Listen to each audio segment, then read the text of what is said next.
The Grail. Parsifal had sworn to himself that he would neither return to his wife nor resume his place amongst the Knights of the Round Table until he had found the Castle of the Grail, until the quest of the Holy Grail was accomplished. But when he made this promise, he had little idea of what kind of task he had set upon himself. He had traveled through many lands, and his life was in constant danger. Armed knights challenged him and barred his way. Robbers and bandits waylaid him for the sake of riches they expected to find on him. On other occasions, he had come to the rescue of the weak and oppressed against their persecutors. But it was as if he had a charmed life indeed, because in all these encounters he overcame his opponents or drove them to flight. A charmed life, but to Parsifal it was an empty life and hollow unless he could find the Castle of the Grail. He found no thrill in the dangers, no satisfaction in any of his victories. There were times when he found himself far away from any village or castle, and he rode and rode on through bare lands and utter loneliness. On such lonely nights, he saw sometimes the moon as a crescent in the sky, and the gleaming arc above him, shining in silver, reminded him of the shining vessel he had seen in the Kingfisher's Hall. It reminded him of the Grail, and it filled his heart with indescribable longing. But the silvery crescent in the sky enclosed only in darkness. There was only darkness between its horns, and it seemed to Parsifal like a picture of himself. He felt he was himself such an empty vessel, an empty shell really, and this void in him could only be filled if he could find the goal of his quest. At times he had experiences between sleeping and waking, dreamlike visions which filled him with dread. He saw in such visions a little chapel on a roadside, and in this dream he entered the chapel and saw lying on the altar a dead knight. A candle burnt with a steady flame in front of the dead man. As Parsifal in this vision stared at the strange sight, a vast arm appeared, and its hand reached for the candle and extinguished it, and all was dark. Beset by the dangers outside, harassed by this feeling of emptiness in himself, disturbed by such visions, Parsifal had yet continued with his search. But as time passed, his heart became filled with bitterness and resentment. What had he done to deserve such a fate? It was easy for people who enjoyed happy and contented living to believe in a kind and loving God. But it had not been a kind and loving God for Parsifal. He felt no reason to feel grateful to this God. He began to look with scorn at people he saw on Sundays or feast days going to church. Let them believe that their prayers meant anything. But he himself would have nothing to do with this kind of thing. Yet in spite of all this bitterness and hardness and despair, he continued on with his search. And yes, he searched in vain. Now it was early spring again, but Parsifal had no eyes for the buds on the trees, for the fresh green in the fields. Nor did he notice that several knights he met on the road wore neither armor nor weapons, and were dressed in white. He did not notice the strange looks that he gave him, nor did he hear when one of them shouted to him, "Don't you know what day it is?" Immersed in his own unhappy thoughts and oblivious of the world all around him, he rode on, and he followed the road which took him to a forest, and deep in the forest Parsifal came upon a hut. It was a hermit's hut. A hermit was a person who withdrew from life in the world, who withdrew to the solitude of a forest or a mountain, and they devoted themselves entirely to prayer and meditation. Parsifal, in the mood he was in, would have passed the hermit's cave without giving it a thought. But the hermit himself came out and hailed him. "Sir Knight," said the hermit, "what has come upon you that you ride out in armor, a spear, and a sword on this of all days?" Parsifal looked at the hermit, a man whose hair and beard were white with age. To old people, courtesy was due, so he answered the question. He said, "I have learned to be ready for a fight at any time. Why should I not be ready for danger on this day?" The hermit shook his head and said, "Well, perhaps you are not a Christian. Perhaps you are a Muslim then. Of course, you don't know what day this is.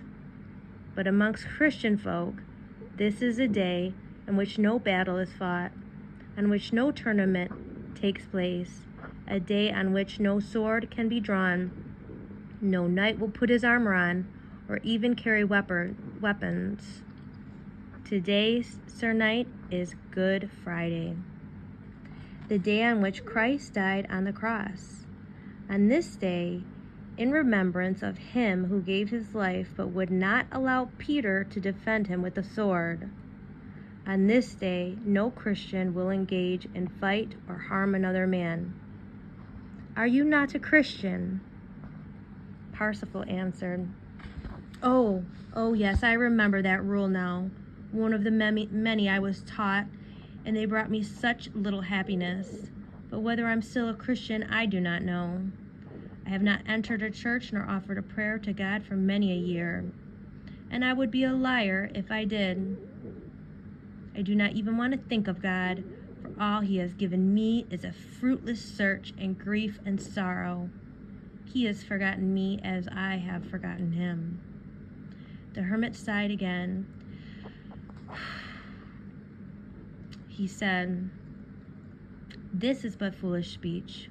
Sir Knight, there may well come the day when you will give thanks to God for the very thing that is now your complaint. Come now, dismount, take off the armor, and let me be your host on this holy day.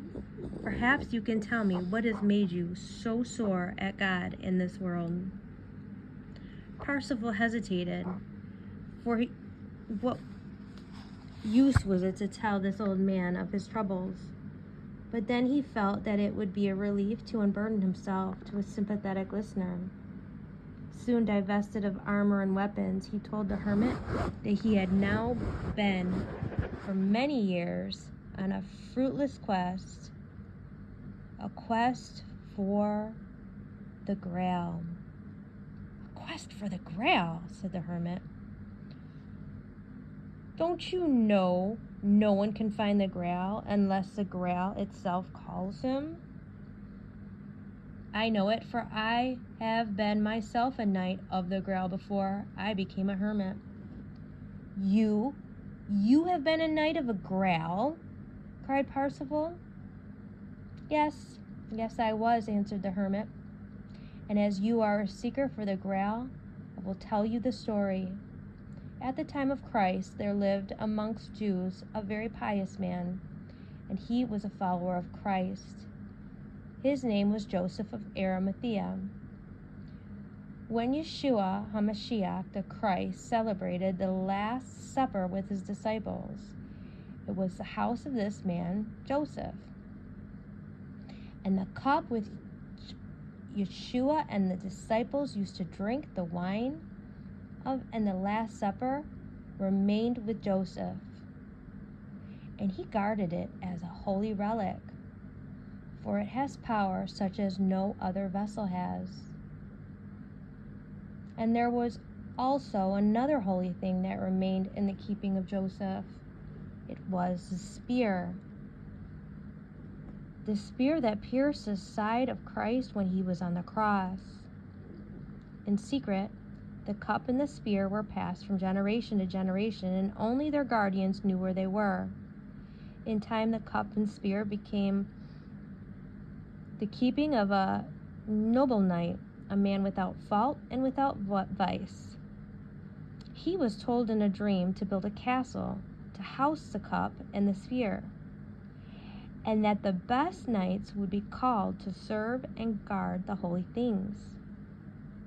The cup is called Grail, and every year on Good Friday, a white dove appears and places a wafer in the Grail.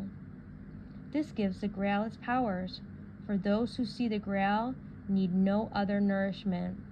They are nourished just by seeing it, and those who are ill need no other cure, for they are healed by just the sight of the Grail. Yet there is one man who is ill and suffering who sees a Grail, but the sight does not cure him. It does not help him, and he must bear this pain until a strange and dark prophecy is fulfilled. Well, who is this man? Why must he suffer? What is this prophecy? Cries Parsifal, who realized that all this concerned him deeply. And the hermit answered, well, he is king of the Grail. They also call him the Fisher King, and his name is Anthroposophy. It was his father who built the castle Mount Sauvage that houses the Grail, and who was the king and leader of the first knights of the Grail. When the father became old and infirm and sickly, there appeared on the Grail in shining letters the name Anthroposophy, and that meant that Anthroposophy should become Lord of the Grail.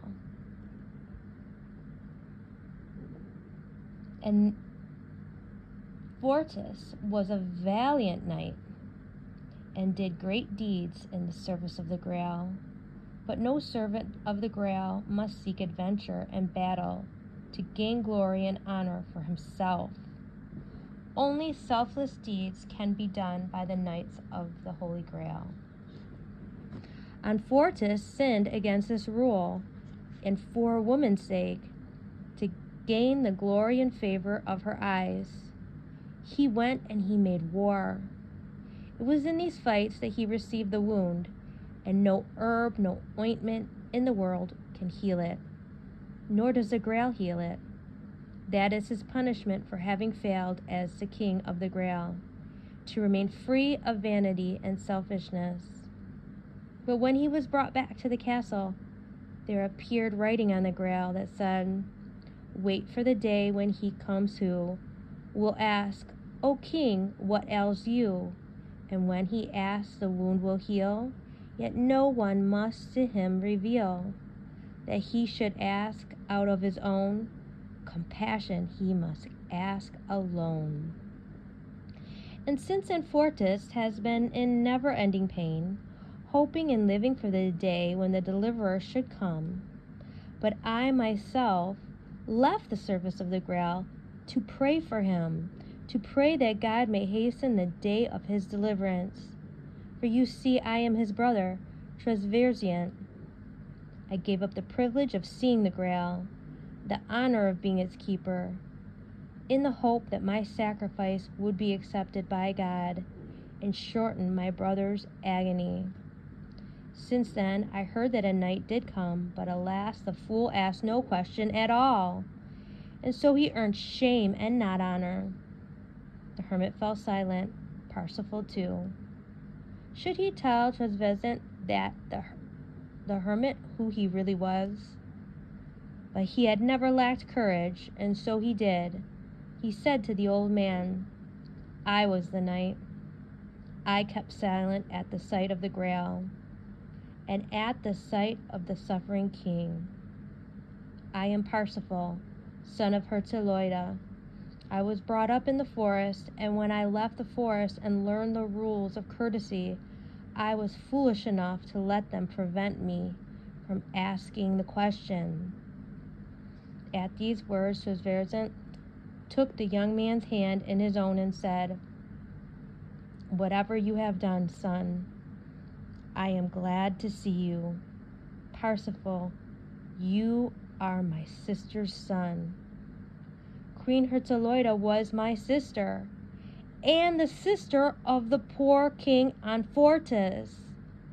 The blood of the kings of the Grail is in you, Parsifal, and that is why you found the Grail's castle.